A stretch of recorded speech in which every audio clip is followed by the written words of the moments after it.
Sorry, this seat isn't for people like you." The words sliced through the still air of the first-class cabin, and in an instant, every gaze turned toward the source of the sound.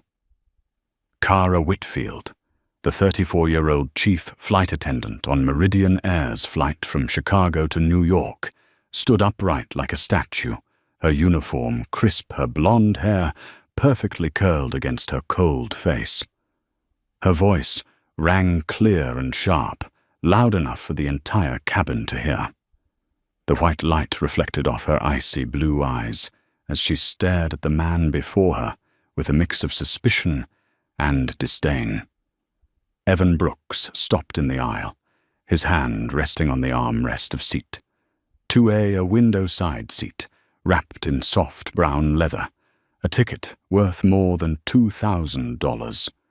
He wore a simple grey hoodie, dark jeans and worn sneakers. No watch, no designer luggage. He looked more like a technician heading home from a late shift than a first-class passenger. But in that moment when Cara's piercing gaze locked on him, Evan didn't lower his head.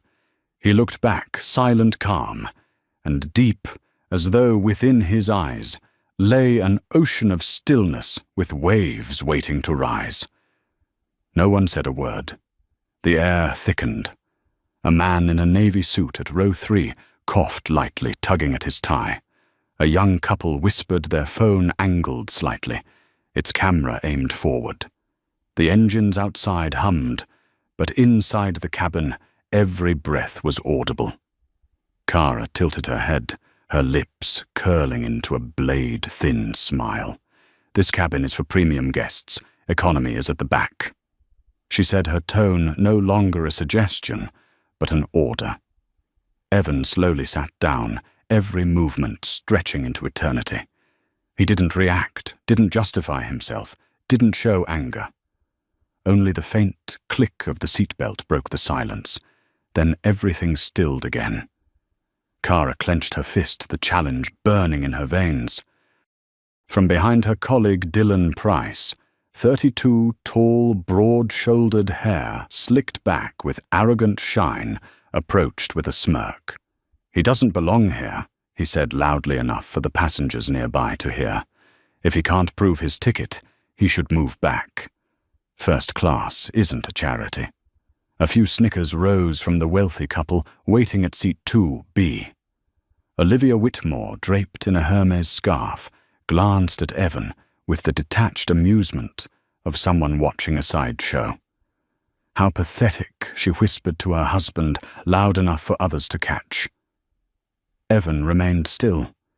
His hand rested lightly on the folded boarding pass on his lap, his thumb pressing the crease as if holding on to something far more fragile than paper, his dignity.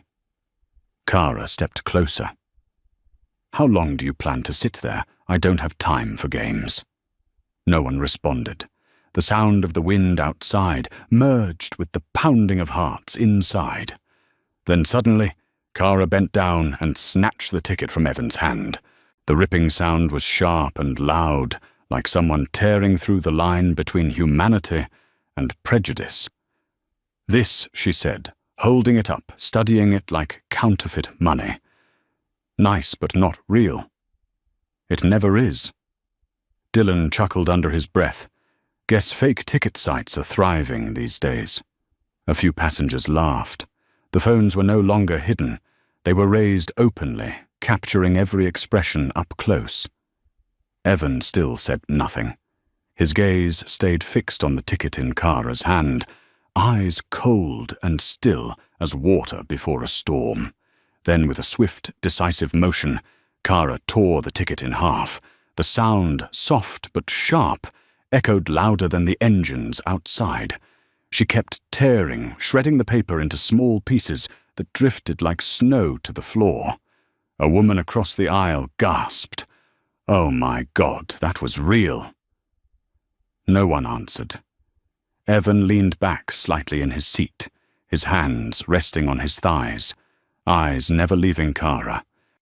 The shredded pieces lay across his legs like the remains of something just killed, not the ticket, but trust. Kara brushed off her hands and tossed the fragments into Dylan's palm. "Trash," she hissed. Dylan stuffed the paper into his pocket and sneered. "You've embarrassed yourself enough. Go back where you belong." Bradley Whitmore, Olivia's husband, stepped forward with a triumphant grin. "Can't believe anyone thought they could sit here," he said, dropping heavily into seat 2B, setting his briefcase beside him, as if nothing had happened. Kara leaned closer, her perfume sharp in the air. "You were never meant to sit here. Never." The cabin fell silent again. Only breathing heartbeats and the faint tapping of Evan's finger against the armrest tap-tap, steady, chilling. A male voice from the back broke the tension. "Why did you tear his ticket?" Kara ignored it. Dylan blocked the aisle, his stance firm. The air grew heavier, metallic. Some passengers shifted uncomfortably, while others hid uneasy smiles. Evan remained seated calm, but his steady gaze made Kara falter for a split second. There was no anger in his eyes, only a quiet composure that made her uneasy, as if he was counting the seconds until the world revealed its true face. When she reached for the call button to summon security, a thought flickered through her mind, faint but undeniable. Had she just made the biggest mistake of her life? She pushed it aside, flicking her hair back, voice sharper, colder. "Fine. If you won't move, I'll call security. And this time they'll drag you out." Evan looked up slightly, tilting his head, eyes unblinking. No words, no reaction. Only silence, the kind that made the entire cabin hold its breath. At the back, a teenage girl whispered to her friend, "He doesn't look like someone who did anything wrong."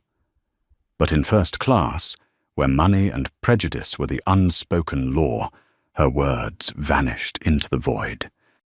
The engines outside roared, signaling the approach of takeoff.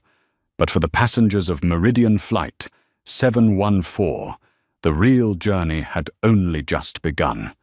And no one, not even Kara Whitfield, knew that the man they were trying so hard to remove from seat 2A was the one who held the highest power in the entire airline. When the sound of tearing paper echoed, it didn't just rip a ticket, it sliced through the air like a knife, cutting into the false peace of the first-class cabin. The shredded pieces drifted slowly to the floor, swirling in the cool air from the vents, looking like snow falling in a summer that had forgotten forgiveness. Evan Brooks remained seated, his head slightly bowed, eyes quietly following the falling fragments. No anger, no shock, only a chilling calm, the kind of silence that forces people to see themselves more clearly. Kara Whitfield brushed her hands together, as if she had just rid herself of something filthy. Her voice was cold as steel. "Now you understand, don't you? This cabin isn't for you." Dylan Price stood beside her arms, folded the corner of his mouth, lifting in a smug half-smile. "He still doesn't get it, Kara. Maybe we should call security." A wave of murmurs rippled through the cabin. Some whispered, some looked away, unable to meet Evan's eyes because, deep down, they knew that if they did, they'd see something that made them feel ashamed. Bradley Whitmore, the man in the tailored navy suit, had already taken seat 2B beside Evan. He let out a dry chuckle. "Told you they sell tickets too easily these days. Everyone thinks they deserve to sit here." Olivia, his wife, adjusted her pearl necklace and murmured, "You can tell just by looking at his clothes he couldn't afford this seat." Kara heard it, but didn't stop her. Instead, she nodded slightly, as if in agreement. She turned to Dylan and gestured. "Handle it." Dylan stepped forward, placing a heavy hand on Evan's shoulder. The unexpected pressure silenced the entire cabin. "Time's up, my friend," he said in a low, commanding tone. "End this little act." The sight of that large, rough hand pressing down with false authority made even a few onlookers uneasy. A young woman in row 4 whispered, "He didn't do anything wrong," but no one dared to answer her. Evan didn't move. His eyes slowly left Dylan's hand and rose to meet his face. No words, no furrowed brow, but in those eyes was something that made Dylan pause. It wasn't defiance, it was a warning, silent but deep as a chasm. 1 second, 2 seconds. The whole cabin seemed to hold its breath. Then Dylan let out a forced laugh, pulling his hand back. "You realize you're delaying a flight for over 100 people, right?" Evan stayed silent. His thumb tapped gently against the armrest. Tap, tap. Steady and rhythmic, like time itself was counting down. Kara's patience began to fray. She took a deep breath and turned toward the restless passengers. "Everyone, please stay calm," she said loudly. "We'll resolve this right away. Someone is just sitting in the wrong seat." From the back, a voice called out, "Wrong seat. I saw you tear up his ticket." Kara snapped her head, around her gaze, sharp as a blade. "Who said that?" No one answered. Only the soft ding of the seatbelt signal echoed through the cabin, announcing the imminent departure. Dylan leaned closer and murmured, "Call the captain." "Don't let this spread." Kara nodded. "Keep him here." The cockpit door opened, and Captain Robert Hayes stepped out, a man in his 50s, grey-haired, square-jawed, carrying the air of authority. His eyes swept the cabin and stopped on Evan. "What's going on here?" Kara answered quickly, her tone mechanical. "This passenger is in the wrong cabin, invalid ticket, refusing to leave his seat." Robert frowned and glanced at Dylan. "Does he have a ticket?" Dylan patted the pocket, where the torn pieces still rested. "Checked it already." It was fake. A soft wave of whispers spread through the cabin. Evan sat still, his gaze locked on the captain. Robert stepped closer, his voice firm and measured. "Listen, my friend. I don't know what you're trying to do, but this is a commercial flight, and I can't allow anyone to disrupt it. You have 2 choices: return to your assigned seat or leave the plane." Understood silence. Only the rising hum of the engines beneath the wings filled the space. Olivia Whitmore smiled, taking a sip of her freshly poured champagne. Finally, someone's restoring order. A few passengers chuckled. But in row 5, Grace Collins clutched her phone tightly. She whispered to her husband, "Michael, do you see this? They're treating him like a criminal." Michael nodded. "Keep recording. Don't stop." Robert crossed his arms, exhaling hard. "Anything you'd like to say?" Evan still didn't answer. But this time he raised his head, fully, his eyes meeting the captain's. For a split second, something flickered in Robert Hayes's expression, a glimmer of recognition, as if he'd seen this man before. But he pushed the thought away and turned to Kara. "Call airport security. Handle it." "Yes, sir," came the reply, sharp as a hammer strike. The door at the back of the cabin opened, and Jenna Morales, an airport security officer, entered. She was tall, with warm brown skin and a firm, commanding presence. Each step made the floor vibrate slightly. Her hand rested on her belt, where a radio and a pair of handcuffs hung. "What's the issue?" she asked. Robert responded. "Passenger refusing to comply. Invalid ticket." Jenna looked at Evan, then at Kara, her eyes narrowing with scrutiny. "Sir, do you have identification?" Evan didn't reply.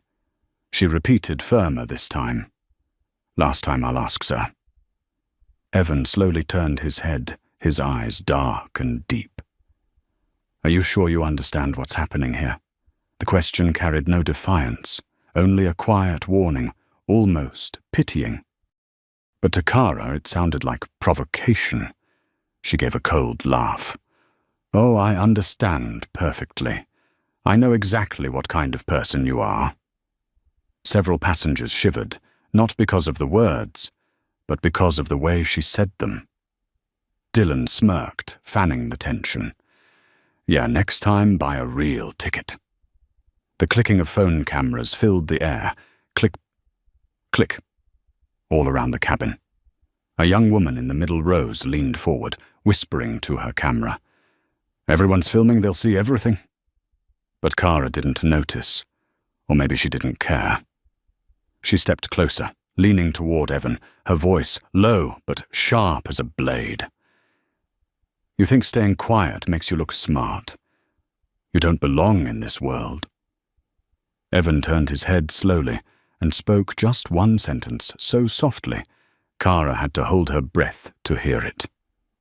"Are you sure about that?" The question froze her for half a second. Then she hissed, "I'm sure."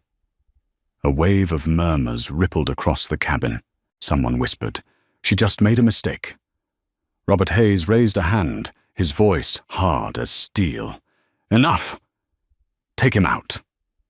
Jenna reached forward, but in that brief moment, just a few short seconds, Evan Brooks lifted his head. The cabin lights caught his eyes, calm and still, so still that the entire room seemed to freeze. Kara didn't know why her heart was pounding so fast, but somewhere deep inside, a voice whispered faintly, "What if he's not who you think he is?" She swallowed hard, pushing the thought away. None of them knew the recording. The words, the torn ticket, within a few hours they would be the focus of an entire nation. And seat 2, once just a chair, was about to become a symbol of something no one in that cabin yet understood. Dignity. The one thing that can never be torn apart. The heavy thud of Officer Jenna Morales's footsteps traveled down the aisle, syncing with the pounding hearts of dozens holding their breath. She stopped at seat 2A, where Evan Brooks sat like a statue, his dark eyes reflecting the cabin lights. Sir Jenna said crisp and firm, "I need you to cooperate. If you refuse, I will be forced to use restraint." The air inside the cabin thickened to the point where the hurried breaths of passengers became audible. Olivia Whitmore drew her handbag closer and murmured to her husband, "Exhausting. They should just drag him out already." Bradley gave a slight nod, a triumphant smile tugging at his lips. Some people don't know their place.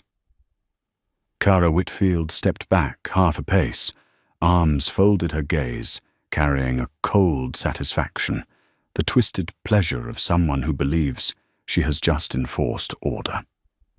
Dylan Price stood beside her shoulders, taut his hand resting in the pocket that held the shredded remnants of the ticket.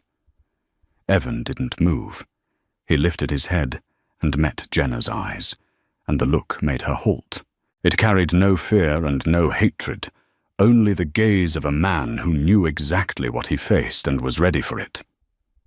"Are you sure," Evan said, his voice low even, "and carrying through the cabin that you are protecting the right people?" The question stilled the entire cabin.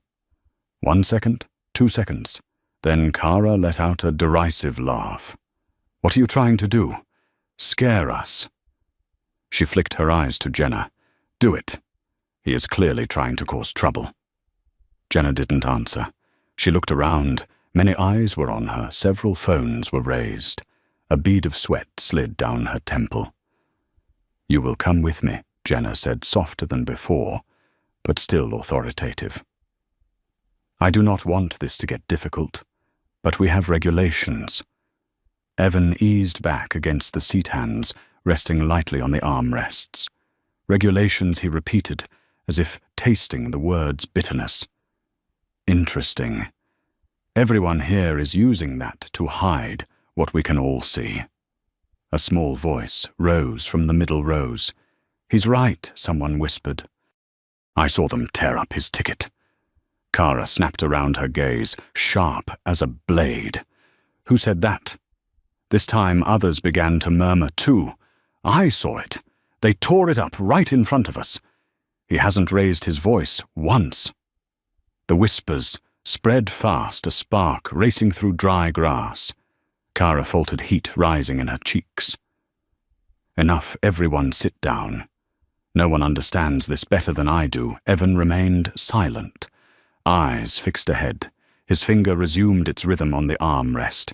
Tap, tap, tap, steady and low, like a clock counting down to the inevitable.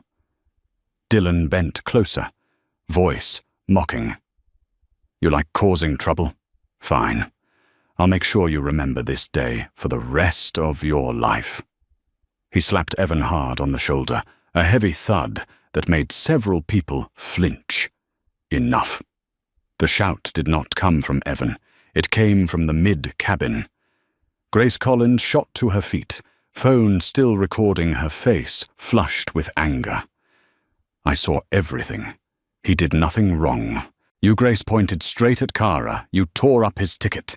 Every head turned. Her husband, Michael, rose with her, lifting his phone. "I have proof. If you keep this up, the whole world will know." A few gasps. More phones rose into the air. Kara's face went pale. "Everyone sit down. You are interfering with the crew," but no one obeyed. Captain Robert Hayes stepped forward, his voice deep, resonant with authority. "Silence, everyone." His words rang through the cabin like a judge's gavel. "We are performing our duties. This passenger does not have a valid ticket." And "no valid ticket," Michael cut in his voice like steel. Or is it because he does not look like the kind of person you expect to sit here? The accusation hit like a lightning strike. The cabin froze. Kara opened her mouth, but no words came. Evan remained silent, eyes drifting to the window, where the runway lights smeared across the glass. Jenna stood caught between the captain's order and the crowd's gaze. In her brown eyes resolve thinned into hesitation. She could see this was wrong, yet she knew the cost of resisting. "What are you waiting for?" Kara snapped. "Get him out!" Jenna clenched her fist and took a step forward. But in that instant, Evan's voice rolled out, low and clear. "You do not have to do this." Jenna stopped. Evan looked straight at her, the calm in his eyes making her heartbeat stumble. "You are not a bad person," he said. "But if you do this, you will become them."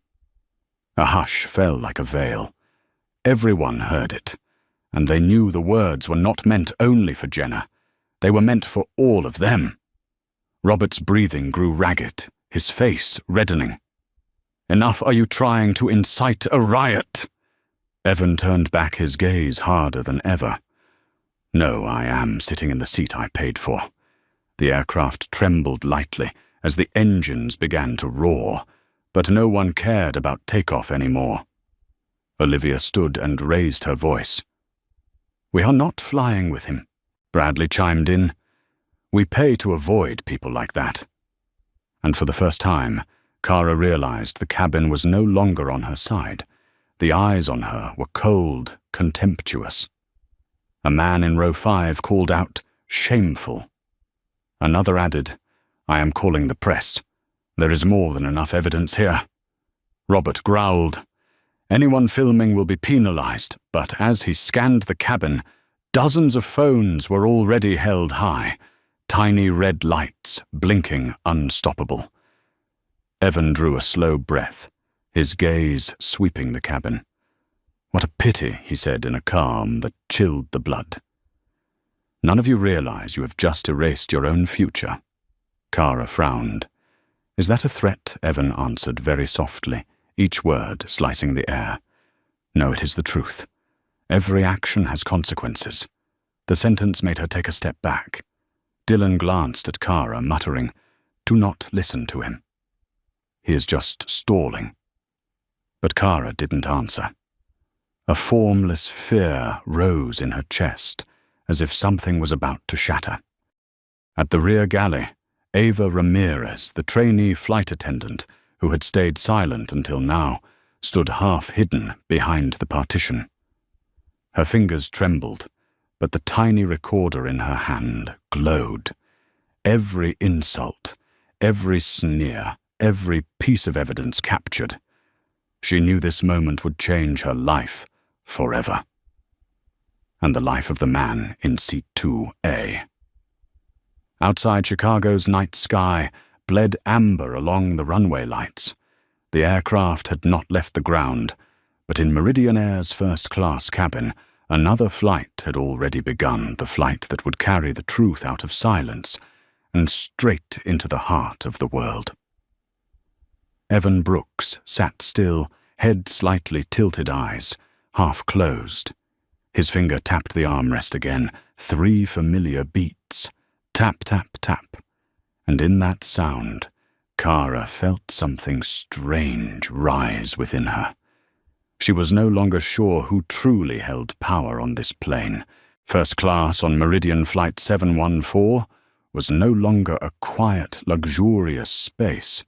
It had become a sealed box filled with heavy breathing, compressed frustration, and glances sharp as knives.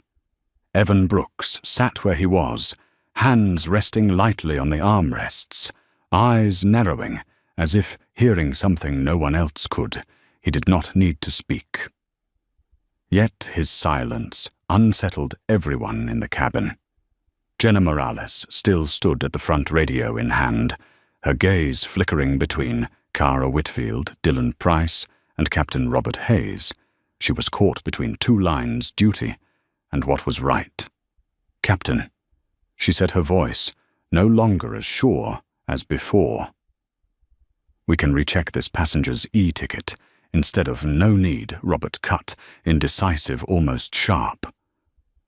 "Are you questioning your superior, Morales?" Jenna pressed her lips together. Her eyes settled on Evan. He remained quiet, but that look, calm, deep, and still, told her he was not an ordinary passenger. Kara stepped forward, her voice cold as a finely honed blade. "He is not cooperating. We have given him enough chances." Then she turned to the crowd. "We apologize for the inconvenience. We will resolve this right away." From the middle rows, Grace Collins could not hold back. "Resolve it. You tore up his ticket." "I filmed everything." Michael beside her raised his phone, his voice hard as steel. "If you continue, this video will be in the media tonight." A swell of murmurs rose. A man in row 4 muttered, "She really tore the ticket." Another added, "He did nothing wrong." Olivia Whitmore scoffed, arms crossed. "The media, you think they care?" A passenger arguing with a flight attendant. Old news. Bradley, her husband, adjusted his watch. They should pull him off. Making a fuss only delays us. The words were fuel to a growing fire. Grace snapped back. "What did you just say? Delays your flight, or delays your chance to see who you really are?" The air flared, tension so tight people could feel their pulse beating in their throats. Robert Hayes slammed a hand against a nearby seat. "Order. Everyone sit down. This is an airplane, not a courtroom." The irony was cruel. The first-class cabin had become a courtroom, and Robert, Kara, and Dylan sat at the defendant's table without realizing it. Evan opened his eyes. He looked straight at the captain, his voice low and light, but carrying weight. "What are you afraid of?" "Captain Hayes." "Afraid I can prove the truth?" Robert spun around, face reddening. "Are you provoking me?" "You have no right, no right." Evan cut in his voice, calm but sharp as a cold blade. "A passenger has the right to be respected, the right not to be humiliated, the right not to be called 'people like you' in front of a crowd. Or is that not in your airline's policy?" A ripple of oaths rolled through the cabin. Everyone knew Evan was right. but no one had ever dared to say it in front of the captain and crew. Kara gave a thin laugh, her voice hard as armor. "Spare us the lecture. You are just someone who cannot afford first class." The words dropped like a stone onto an ice lake, shattering the surface and sending shock waves out. A man in row 5 barked, "What did you just say?" "Cannot afford it. You are discriminating. Keep filming. Get all of it." Now dozens of phones were raised. Red recording lights dotted the cabin. Kara suddenly felt her heart slam in her chest. "Stop filming.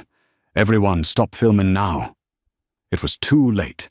Every lens was pointed at her. Every sound was being captured. Evan turned his head toward Ava Ramirez, the young flight attendant, standing at the galley, her hand clenched around a small microphone. He nodded once, a brief gesture that made her heart pound. Ava swallowed. She knew she could not stay silent. From the moment Kara tore the ticket, she had switched on the recorder in her pocket. Every insult, every sneer, every piece of evidence was on that tiny device. She tightened her grip, fighting a silent battle. "If I speak, will I lose my job, but if I do not, I will lose myself." Captain Hayes pointed at Evan. "I am giving you 10 seconds to leave that seat." Evan looked at the clock mounted on the bulkhead. 10 seconds, he repeated, voice dropping. "Fine, just 10 seconds. He laced his fingers together and began counting down in his head. 10, 9, 8. With each second, Kara felt sweat soaking her back. Dylan beside her wore a confident smile that had begun to crack. 7, 6. A strange feeling spread through the cabin. No one knew what was coming, but everyone felt something was on its way. 5, 4. Grace whispered. "What is he doing?" Michael answered. "I do not know, but I think they are about to regret this." 3, 2. Evan's eyes settled on Kara, a flicker of pity passing through them. "You should learn to see people," he said softly. "Arrogance is what makes people blind." 1. He tilted his head, his voice low and steady. "You said I do not belong here. Perhaps you should check who is actually in the wrong place." The cabin fell into absolute silence. Only the pounding of Kara's heart filled her chest. What did you say?" she stammered. Evan did not answer. He exhaled lightly and looked out the window where the runway's yellow light lay like a sword waiting to be drawn. Right then, from the back, a young woman's voice rose, trembling but clear. "Captain, I have a recording." Every head turned. Ava Ramirez stepped into the aisle, pale but steady-eyed. She raised the small recorder. "I recorded from the beginning. Every word, every action, everything." Kara blanched. What are you doing?" Ava swallowed her voice, shaking but resolute. "The right thing." Robert Hayes thundered. "You are disobeying orders." "Do you know the consequences?" "I do," Ava said. "But I also know the consequences if I stay silent." Evan looked at her. His gaze softened a warm light like an unfinished smile. In that moment, the cabin stopped being a battlefield. It became the place where what is right found its voice. Ava took one more step and flipped the switch. A quiet click sounded. From the tiny speaker came Kara's voice. "Look at the way he is dressed. First class is not for that kind of person." Then Dylan's laugh, the sound of tearing paper, and a scornful voice. "No name, no seat, no rights." The cabin went still as stone. The sound filled every corner, echoing in every racing heart. Kara's mouth fell open. Dylan froze. Robert Hayes stood stunned, and Evan, the man still seated in 2A, simply closed his eyes and drew a long breath. The atmosphere shifted. Those who had stayed silent began to murmur. "I knew it," She really said, "That unbelievable." A small truth had just shattered all the false power. In the white cabin light, Evan opened his eyes. His gaze was no longer that of a passenger. It was the gaze of the man who owned the sky. The recording echoed through the cabin like a hammer striking the wall of power Kara Whitfield had spent her career constructing. Her voice, cold and contemptuous, now looped and boomed inside the very space that had once been her domain. "Look at the way he is dressed. First class is not for that kind of person." Then came Dylan's derisive laugh, followed by the tearing of the ticket, a rip so chilling that several passengers flinched. Kara went pale, her hands trembling as she tried to shout, "Stop it! Turn it off! You have no right, Ava." Ramirez did not move. She stood tall, the tiny recorder in her hand, like a torch no one could extinguish. "I only recorded what truly happened," she said, her voice shaky but steady. "And now everyone can hear it." A wave of whispers moved through the cabin. An older man murmured, "I knew it. I saw her snatch the ticket." A young woman whispered, "This is shameful." In row 4, Grace Collins gripped her phone, filming every second, lips pressed tight but eyes blazing. Captain Robert Hayes growled, "Enough, Ms. Ramirez, you just destroyed your career." Ava turned to him back straight. "If I have to trade my job to keep my conscience, I am ready." A small round of applause rose from the rear, then another, and another. Within seconds, the clapping spread like a tide through the cabin, not loud, but powerful, because it was fueled by the air of truth. Evan Brooks sat still. No smile, no words, but his eyes glinted beneath the cabin lights, as if he were witnessing the moment he had been waiting for, the moment when justice began to rise on its own without his voice. Kara stepped back. Her lips moved, but no sound came. Dylan, face ashen, yanked a tablet from his bag and tapped frantically. "I will prove he is lying," he said, sweat beading at his temple. "There is no Evan Brooks on this flight's manifest. See." He thrust the screen up, pointing to the blank space in the name column. "Does not exist." He made it all up, but Michael Collins sprang to his feet. "You just deleted it. I recorded everything." The words hit Dylan like a bullet. He froze his finger, hanging over the glowing screen.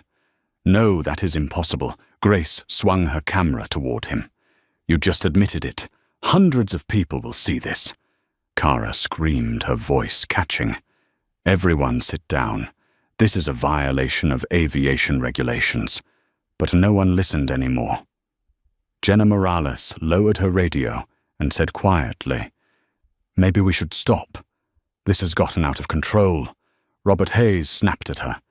"You turning on me too?" Jenna met his eyes, no fear left in hers. "I just do not want to stand on the wrong side." A single second of silence stretched like a lifetime. Then Evan Brooks stood up. No one expected it. Everyone held their breath. His wrinkled grey hoodie caught the white light. He did not speak at first, only adjusted his collar and swept his gaze around the cabin, from Kara to Dylan to Robert, to the strangers who were watching. "What are you going to do?" Robert asked, his voice ragged. Evan looked straight at him. "I am going to do what you should have done from the beginning." He raised a hand to Ava, signaling her to stop the playback. The sound cut off. The cabin sank into an uncanny quiet, as if the world were taking one last breath before the final storm. Evan spoke slowly, each word heavy as metal. "Until now, I haven't shouted. I haven't insulted anyone. I sat quietly because I wanted to see how long it would take for you to recognize the truth. Clearly, none of you had the courage to stop." He paused, his eyes settling on Kara. You called me that kind of person. Who did you think you were talking to? Kara swallowed her voice, a thread. Was only following regulations. Evan took a single step forward, his voice low but carrying to every corner. No, you were following prejudice, and that is exactly why every airline, every company, every system rots from within. People bowed their heads. Robert Hayes tried to claw back control. I am ordering you to sit down right now, or what Evan cut in, calm as stone. You will call the board of Meridian Air here, Robert faltered. Kara blinked in confusion. Ava stared at him, heart racing. She understood what he had just said. Meridian Air, not your airline, but our airline. Evan tilted his head, his gaze sharp as lightning. And if I told you that the person with the highest authority on that board is standing right in front of you, the cabin fell into perfect silence. Even the engine seemed to be swallowed whole. Dylan let out a shaky laugh, bluffing at confidence. Do not be ridiculous. A man in an old hoodie is what Evan did not answer. He slipped a hand into his pocket and drew out a sleek black wallet. The movement was unhurried, unshowy. He opened it and took out a silver card engraved with the Meridian Air logo, the words Chief Executive Officer shimmering under the light. A wave of shock rolled through the cabin. Bradley Whitmore's jaw dropped. Olivia let her champagne flute slip, liquid splashing her dress before she noticed. Kara stumbled back, knees shaking until she bumped a seat. Evan set the card on the tray table, his voice deep and resonant. Evan Brooks, Chief Executive Officer, Managing Shareholder of Meridian Air. The words cracked the air like lightning from a clear sky. Someone in back burst out. My God, he is the CEO! Another voice added, they just tore up their own boss's ticket. Kara felt the world tilt. The sounds around her dissolved into a distant hum. Dylan stood, hollow-eyed hands, limp at his sides. Robert Hayes tried to rally. This must be a mistake. I know, Evan said, cutting him off. A mistake is when people err for lack of information. This was a choice. You chose contempt. His tone never rose, yet every syllable struck their chests. Ava looked at him, tears she could not hold back gathering. Evan bent and picked up a tiny scrap of paper from the floor, the last fragment of the torn ticket. He rolled it between his fingers, his gaze far away. I used to think silence was the best way to observe. But perhaps it is time those in power remembered this power does not grant permission to demean anyone, not even those they do not understand. He lifted his head, eyes dark as mountain stone. Now, he said, calm and cold, we are going to talk about consequences. The cabin sank into stillness. No one dared breathe too hard. Kara edged back another step, her hands shaking. Could you forgive us? Evan looked at her, not with anger, but with the weariness of someone who has seen too much disappointment. The question is not whether I can forgive, he replied. It is whether you can learn from your mistake. As he walked past them toward the front of the cabin, the lights seemed to burn a little brighter. Not because the bulbs had changed, but because the shadow of prejudice had been pulled down from the sky. That moment, the moment of reversal, had been captured by dozens of lenses, and in just a few hours it would shake the entire country. No one in the cabin could believe what had just happened. 1 minute ago, Evan Brooks was just the man in a hoodie being looked down on. A minute later, he was the Chief Executive Officer of Meridian Air, the very man, Kara Dillon, and even Captain Robert Hayes had just tried to throw off his own plane. The air grew dense, not from altitude, but from shock. No one moved, no one spoke. The only sound was the steady hum of the engines, like the trembling heartbeat of everyone on board. Evan sat back down in seat 2A, slowly fastening his seatbelt again. He looked up at Kara Whitfield, who stood frozen eyes-wide hands, shaking so badly that the glass on her tray slipped and shattered. Dylan swallowed hard, his voice trembling. No way. You are pretending. A real CEO wouldn't sit here wearing that. Evan tilted his head slightly, his tone calm, deep, and composed. Interesting. Has it ever occurred to you that this kind of thinking is exactly why this company needs to be cleaned from the inside? His words cut through the air like a blade, not angry, not loud, but heavy as lead. Olivia Whitmore stammered, "Oh my God, we just stole the CAO's seat." Her husband Bradley turned red, forcing a weak laugh. Of course this must be a misunderstanding, it has to be. Evan turned to face them. A misunderstanding doesn't last 20 minutes. It is nothing more than prejudice dressed up as polite behavior. The cabin was so quiet that Kara's ragged breathing filled the space. Captain Hayes stepped forward, his voice strained. "Mr. Brooks II had no idea you were on board. If I had known, I surely would have Evan cut him off." Acted differently, he leaned back in his seat, his eyes dark as a canyon. "That's the problem, Captain. Why is it that only when you know I'm the CEO, you say, 'If I had known'? But when you thought I was just an ordinary passenger, you stood by and watched while they humiliated me." Robert's mouth opened, but no words came. Those words struck the core of his pride, exposing what he had long buried, the habit of discrimination, disguised as professionalism. Ava Ramirez stood in the back, still holding the tiny recorder. She looked at Evan, the man she had thought was just a patient traveler, now standing as a symbol of what was right. Evan gave her a small nod. "Keep that recording. It will be important." Then he took his phone from the pocket of his hoodie and switched on the speaker. A woman's voice came through from the other end, calm and professional. "Mr. Brooks, this is Elaine from the Board of Directors. We have received the report. How would you like us to proceed?" The cabin froze again. Dylan collapsed into a seat, covering his face. Kara held her breath, her heart pounding. Captain Hayes stood rigid as stone.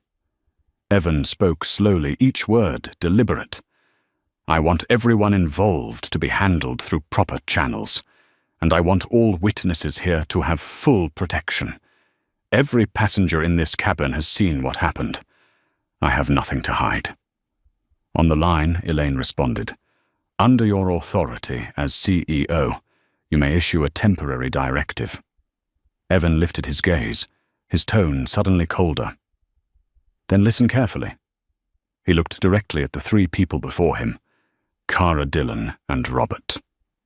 "Effective immediately, all three of you are suspended indefinitely, pending investigation by the board. All audio and video recordings will be collected, and I want you to understand something. This isn't just about your careers. It's a message to the entire industry about respect." Kara opened her mouth as tears welled in her eyes. "Mr. Brooks, I'm so sorry. I didn't know." "You don't need to apologize for not knowing me," Evan said, his voice deep but steady. "You need to apologize for not wanting to know who I was, just because I didn't look like the kind of person you're used to serving."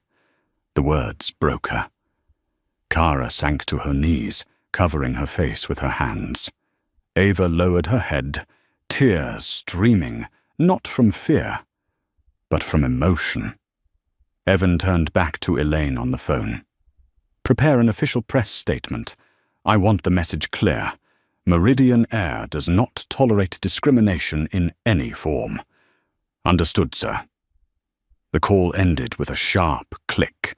but its echo rippled through the cabin like thunder splitting the sky. Evan rose, unbuckling his seatbelt, and stepped toward Kara. She looked up at him, eyes red and wet. Tour was just following procedure. Evan leaned down slightly, his voice gentle as a breeze, yet every word cut deep. Procedure is created to serve people. But when people begin serving procedure and forget humanity, they are no longer employees. They become instruments. He straightened, scanning the cabin. Today a lesson was written here, not in words, but in the silence of those who watched. You've all witnessed what happens when prejudice puts on the uniform of authority. From the back, applause broke out faint at first, then louder, rolling through the cabin.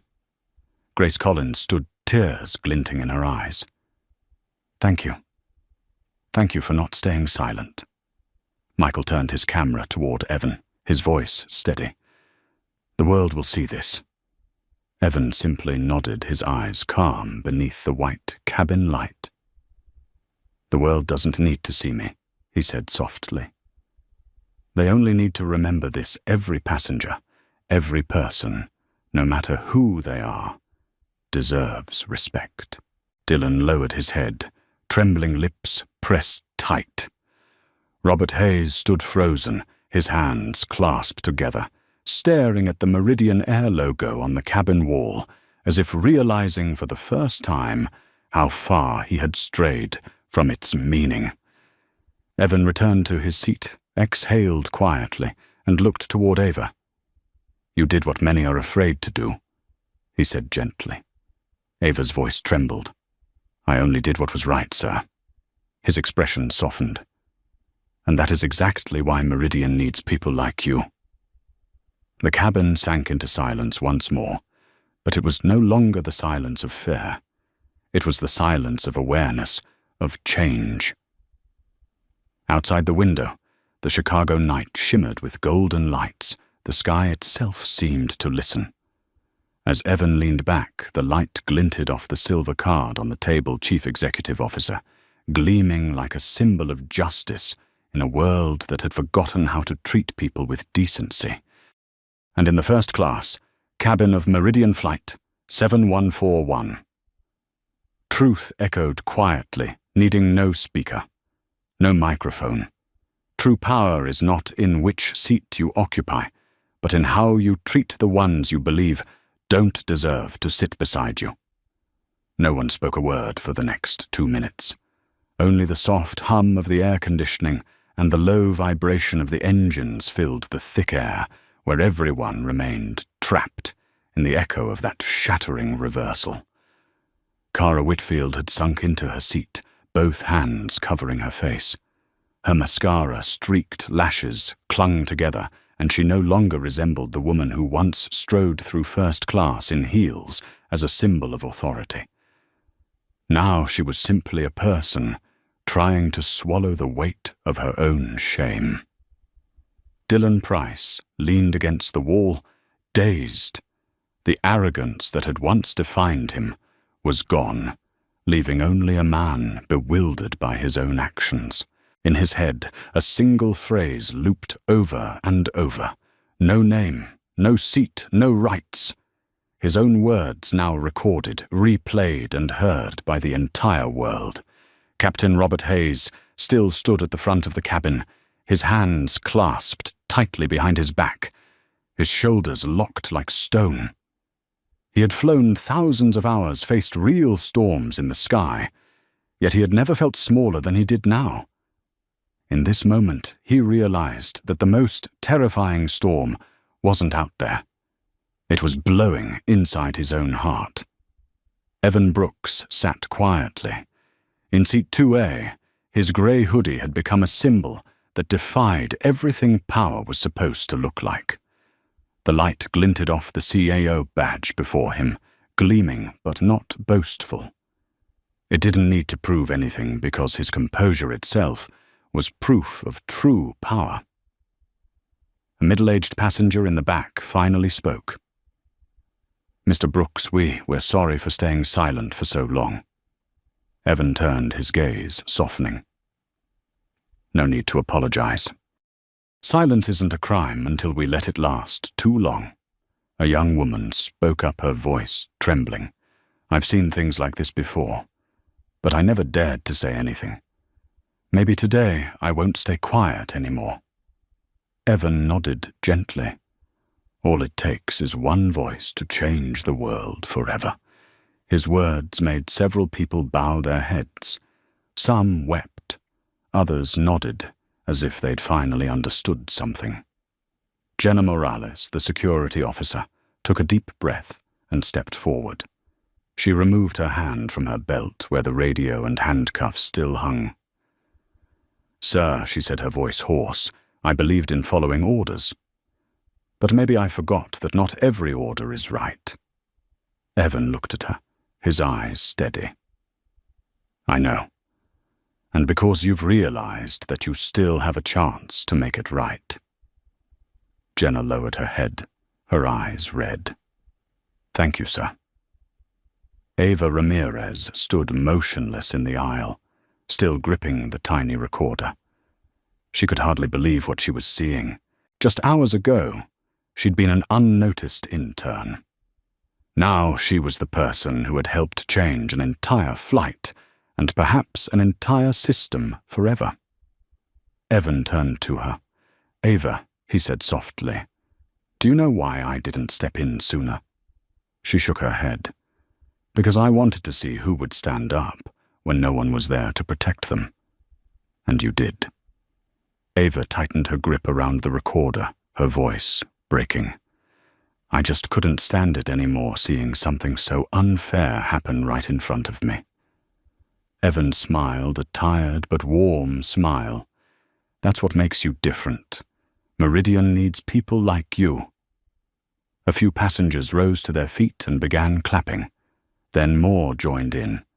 The applause started as a few scattered beats, then swelled into a steady wave that filled the cabin, not loud, but resolute a sound that carried the weight of what was right. Kara sat still silent, tears dropping to the floor. Dylan bowed his head and muttered, "I didn't mean to. I just wanted to follow protocol." Evan turned to him, his voice calm and even. "Sometimes evil doesn't need intention. It only needs the indifference of those who believe they're just following protocol."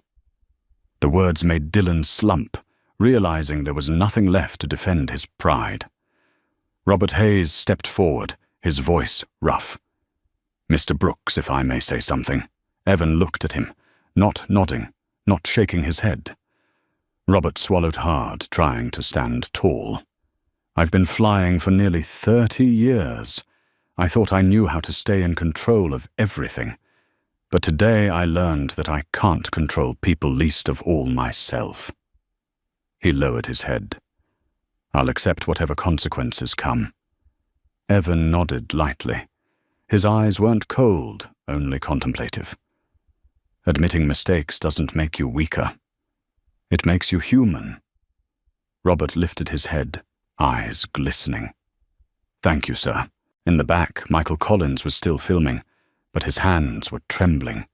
He whispered to his wife, "Do you realize we just witnessed history?" Grace nodded, eyes fixed on Evan. "Not just history. A lesson for everyone." The cabin lights dimmed to a softer glow. The applause faded, leaving behind a strange calm after the storm. Evan rose again, his voice low and steady. "My friends," he said, "what happened today wasn't meant to humiliate anyone. It was a test to see whether in a world full of prejudice, people can still treat each other with dignity."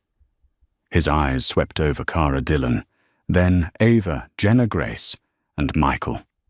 "I'm not here to destroy anyone, but I won't allow anyone to think that disrespect is a small matter."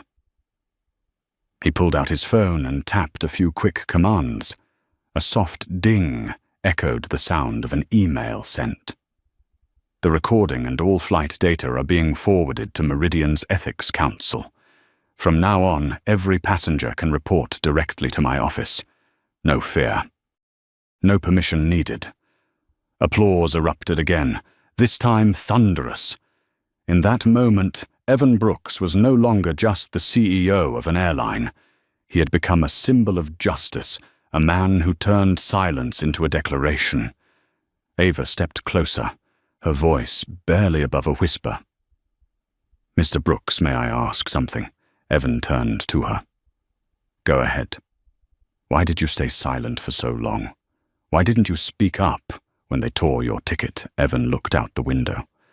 Outside, the runway glowed gold beneath the fading Chicago sunset. "Because sometimes," he said quietly, "to see the true face of power, you have to let it reveal itself." He turned back, a faint smile on his lips, but his eyes carried the weight of an entire sky. "And because I wanted to be sure that when I spoke, the world would have no choice but to listen." The cabin went silent. No one dared interrupt that moment. Evan fastened his seatbelt again. Captain Hayes gave a slight nod, signaling the crew to prepare. Meridian Flight 714 began to taxi.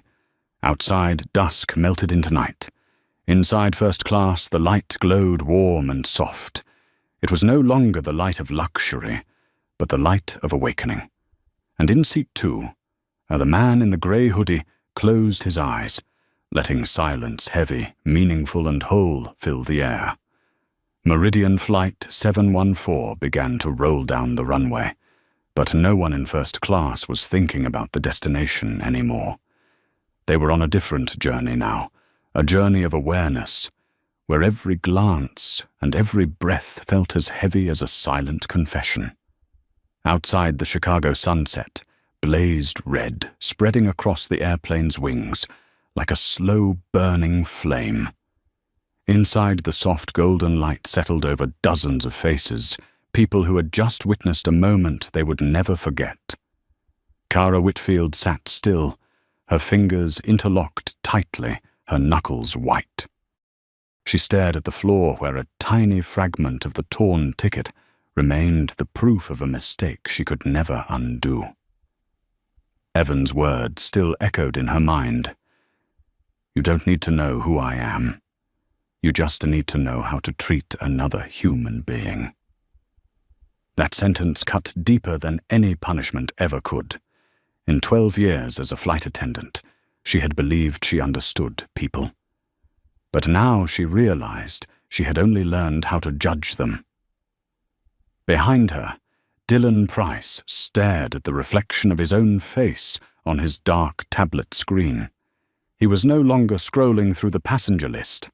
The man who once thought he understood the small power of his position now saw how deeply that smallness could wound someone else. Captain Robert Hayes stood at the front of the cabin, one hand on the seat back, his gaze distant. The man who had once carried the pride of a seasoned pilot now felt only emptiness. He had always believed that responsibility meant keeping the plane safe, but today he understood that there was another kind of responsibility to protect the dignity of the people on board. Evan Brooks opened his eyes, staring out the window. The sunset painted one side of his face crimson. The captain's voice crackled through the intercom, dry and strained. "Ladies and gentlemen, we are preparing for takeoff. Please fasten your seatbelts securely." Cara heard his voice and felt a lump rise in her throat. Every word Robert spoke now sounded less like command and more like repentance. Evan tilted his head slightly, looking around the cabin. Faces that once turned away now faced him again. Not out of fear, but out of respect for a man who had made them confront themselves. Ava Ramirez, still holding the recorder, stepped forward. "Mr. Brooks," she said softly, "I've saved the original file. I'll submit it to the legal department as instructed." Evan nodded. "Good, but keep a copy for yourself." Ava blinked in surprise. "So because you should remember this moment," he said gently. This is the day you chose to be brave instead of afraid. Ava lowered her head, tears glistening. You've taught me that one person standing up can change the world. Evan smiled faintly. No, Ava. You taught that to yourself. Nearby, Grace Collins lowered her phone. She was no longer recording. Now she simply watched the man in the grey hoodie, speaking with a calm that commanded silence. Her husband, Michael, leaned closer. He doesn't need power to silence others. He only needs the truth. Grace nodded, her eyes fixed on Evan. The truth is sometimes stronger than any title. The engines roared louder as the aircraft sped toward the end of the runway. Every passenger leaned back slightly as the plane lifted off the ground, breaking through the crimson sky. As the city shrank below, Evan closed his eyes, resting his head against the seat. He could hear whispers around him. That's him, the CEO everyone's talking about. This story is going to explode. He made me believe in justice again. The words drifted past him like the wind. He didn't need fame. He only needed to know that somewhere someone would think twice before looking down on another person. Kara slowly stood and approached his seat. Mr. Brooks, she said softly, her voice trembling. I know an apology isn't enough. But if I may, I still want to say it. Evan opened his eyes and looked at her. Go ahead. She swallowed hard, her hands clasped together. I forgot why I chose this job. I used to think being a flight attendant meant serving the wealthy, earning their respect. But really, it's about serving people. I forgot that. And today I saw how wrong I've been. Evan said nothing at first. His gaze made Kara feel more exposed than ever. You're not barred because you made a mistake, he said quietly, his tone like a calm breeze. You're bad when you get used to being wrong and still believe you're right. But if you can recognize that it's not too late. Kara bit her lip as tears fell down her cheeks. Thank you, sir. I'll never forget this lesson. Evan nodded gently, then turned to Captain Hayes, still standing at the front. Captain, he said evenly, show me that you can change. Fly this plane safely, and from this moment on, don't just keep the aircraft in the sky, keep your integrity there too. Robert took a deep breath, determination flashing in his eyes. I promise, sir. Applause rippled through the cabin, spreading like a gentle wave. Not because someone had been defeated, but because everyone had been lifted. Moonlight began to spill through the windows, silver light glinting on Evan's hand, where the CEO card still rested. He placed it face down, closing it like a man ending one chapter to begin another. Outside, the night sky stretched vast and open. Inside, no one looked at Evan as a powerful CEO anymore. They saw him as a man, one who had taught them. The true power isn't found in a title, but in choosing what's right, when it's easier to choose what's wrong. Evan leaned back, his eyes on the window, where the moonlight shimmered against the glass. In that moment, he wasn't thinking about the company, the media, or the storm that awaited him. He was thinking about something simpler, that he had just found faith in humanity again. As the plane climbed through the clouds, the city lights below became golden dots, flickering like distant stars. Evan exhaled softly. A new chapter had begun, not just for him, but for everyone who once believed that power was a ticket to respect. The sky remained silent. But this time, that silence was no longer frightening, because it was no longer the silence of prejudice, it was the silence of change. The next morning, news of Meridian Flight 714 spread across social media like wildfire. Millions of shares, thousands of comments. The headline on CNN's front page read, CEO humiliated on his own plane, and how he responded left the world speechless. Footage from passengers went viral at lightning speed. The moment Evan Brooks sat calmly in seat 2, the cabin light reflecting off his silver CEO badge became an image now called a symbol of restraint and dignity. People weren't just talking about discrimination anymore. They were asking what kind of man with that much power could choose silence and allow the world to expose itself. At the morning press conference, Evan appeared as he always did, simple and composed. A white shirt, a grey blazer, no tie. Behind him hung the airline's new logo, a pair of open wings above the words Meridian Air, guided by humanity. Facing the cameras, he spoke slowly, each word landing with quiet gravity. Yesterday, I wasn't insulted because they didn't recognize me as a CEO. I was insulted because they didn't recognize me as a human being, and that is why I stand here today, to change that not just within this company, but in the way we see one another every single day. In the front row, Ava Ramirez sat with her hands clasped around the old recorder. Beside her, Captain Robert Hayes and Officer Jenna Morales bowed their heads silently. They still had a chance to begin again. Cara Whitfield wasn't present, but her public letter of apology was read aloud. I thought I understood the world, until my own arrogance blinded me. Thank you, Mr. Brooks, for showing me that compassion is never weakness. Outside the headquarters, hundreds of Meridian Air employees held banners high that read, "No bias, no silence." Evan looked out the window where the morning sun poured over the runway.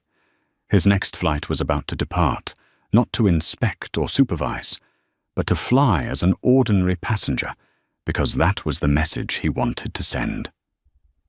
No one is above anyone else. No one deserves more respect than another. He smiled faintly when he saw Ava greeting passengers at the boarding gate. Her name tag now read, Flight Lead, Ava Ramirez. And as Evan stepped onto the plane, the morning light streamed through the windows, casting a warm golden hue over seat 2A. He placed his hand gently on the armrest, his fingers tapping 3 familiar beats. Tap, tap, tap. A new journey had begun. Not for the airplane, but for the dignity of humankind. 3 months later, Meridian Air had transformed beyond recognition. The respect and dignity training programs had been implemented across every division, from pilots to ground staff. New banners now hung in every lounge and at every boarding gate. Every flight begins with how we treat one another.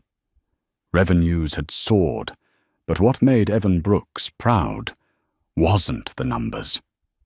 It was the people those who once feared speaking up, now standing tall to defend one another. Small stories spread throughout the company. A flight attendant kneeling to pick up an elderly passenger's bag. A young employee apologizing sincerely for having looked at someone the wrong way. Meridian hadn't just rebranded, it had reclaimed its soul. That evening, Evan sat in his office on the top floor of headquarters, gazing at the city lights stretched across the horizon like a ribbon of stars. On his desk lay an old photograph, the cabin from that day, white light reflecting off the silver CEO badge, and behind him, Ava Ramirez holding the tiny recorder. Beneath the photo, a caption written in Evan's own hand, "The day justice was heard, Flight 714. His phone rang. It was Ava. "So the internal audit flight has landed safely. All new staff passed the ethics assessment." Evan smiled softly. "Well done, Ava. That's a beginning, not an ending." He ended the call and walked toward the window. The night sky was quiet, but below, Meridian planes were still taking off one after another, carrying an invisible promise that on every journey, dignity would be the first ticket to fly. A gentle breeze stirred the curtains. Evan rested his forehead lightly against the glass and whispered, "The sky doesn't need more wealthy people. It needs good ones." He turned back to his desk and picked up the intercom. "Ava, book me a ticket to New York for tomorrow morning. Seat 2A. Ava laughed on the other end. "Yes, sir. But this time, will you be wearing a suit or sticking with the grey hoodie?" Evan replied, his voice warm and deep. "The same old hoodie. I don't need to change my clothes. I just need the world to change the way it looks." That night, he turned off the lights, leaving only the reflection of the city shining through the glass, where an ordinary man was quietly writing something extraordinary. Outside, the sky was as wide as ever, but since Flight 714, it had changed because, from now on, every time a passenger stepped onto a plane, they would remember the story of the man in Seat 2. The man who turned a moment of humiliation into a legacy of humanity. From the perspective of a leadership culture expert, the story of Evan Brooks is not just a reversal in the sky, but a reminder that dignity is the highest seat a person can ever occupy. In a world where power so easily blinds us, respect remains the compass that guides us toward justice. If you believe that kindness has the power to transform an entire system, please like this video, subscribe to the channel to spread that message, and comment below with the phrase that represents your belief. Keep your dignity.